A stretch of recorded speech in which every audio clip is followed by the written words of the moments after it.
So I hope I achieved my aim of making the most depressing video of Koh Phi Phi there is on YouTube. I did this for a couple of reasons. So one is, as you could see, I didn't really have very good weather when I was on Koh Phi Phi. Two, there's kind of a weird feeling around Koh Phi Phi if you go there right now, which I'll talk about that in a minute. But three, I also wanted to do something a little bit different.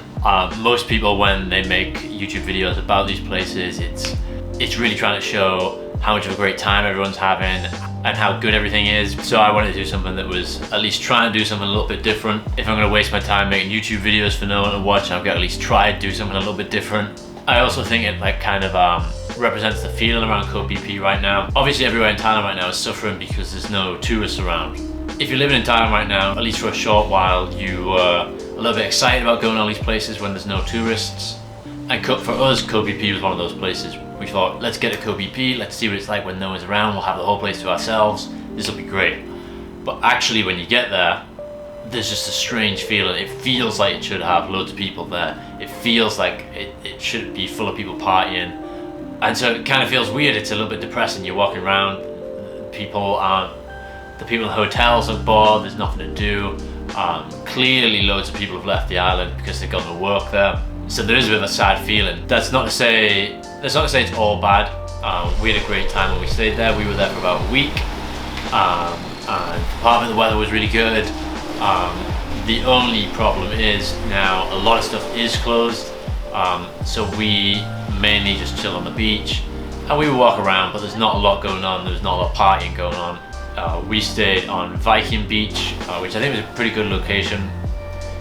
You get great views of the mountains from Viking Beach. It's about a 15-minute walk from the main pier and about a 20-minute walk to the other beach. I think it was called Tonsai Beach. To be honest though, I don't really know what it would be like with loads of people there. These beaches really aren't big, so I can't really imagine it if it was full of people. The beaches are quite nice though. You certainly get some great views out on the sea. It's also quite good for snorkeling in some of these places. The best thing we did when we stayed on Koh Phi Phi was our long-tail boat trip, which I made a separate video about that, and I'll try and link it somewhere up here.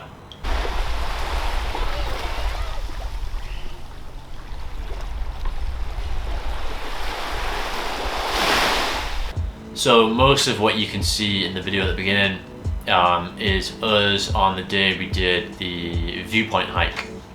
So you can start the Viewpoint Hike from anywhere near the main pier or anywhere near the two main beaches. We might have done this on our last day, which is why we had to do it when the weather wasn't so good. I'm sure this you get even better views when the sun's shining and you can see the blue water. Unfortunately on the day we did it, we didn't have the best of weather. This is a pretty easy hike. It's not really a hike, you just gotta climb some stairs to get to Viewpoint 1. There's kind of some sort of mini theme parky garden type thing once you get up there. And Viewpoint 1 you get some great views. You can go even further, go to Viewpoint 2 and 3 and you get even more different views. Again, maybe on a sunnier day or when there's more tourists there, there's some places to stop along the way. You can get coffee over the viewpoint, a beer. You can't drink actually at the viewpoints because I think it's a mostly Muslim island actually, and so these points are owned by some Muslim Thais. But they're on normal times there will be places to stop along the way. The whole thing can probably be done in about an hour, probably an hour and a bit, and you can take your time as you do that. There's no need to rush. So obviously it began to storm when we were there, but I think you can go even further and hike across to some of the beaches along the way. And I imagine they'd be a bit more hidden, more secluded. We didn't go there, like I said, it was about a thunderstorm, so we headed back. You can see in the video at the beginning, I included lots of pictures of cats. This is kind of a unique thing about Koh Phi Phi. We got there, there's just cats everywhere. So there's cats all over the hotel, all over the island.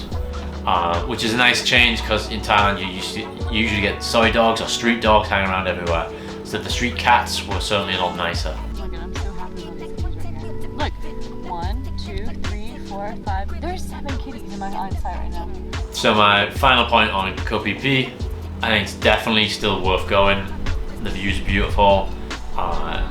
It's a good place to chill out for a little bit. The long tail boat tour was a highlight for us. But don't expect loads of people there party, or even many of the restaurants open.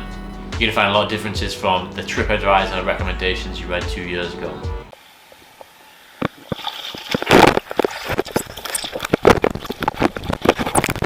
Oh shit. Thank you very much for watching my video, and goodbye.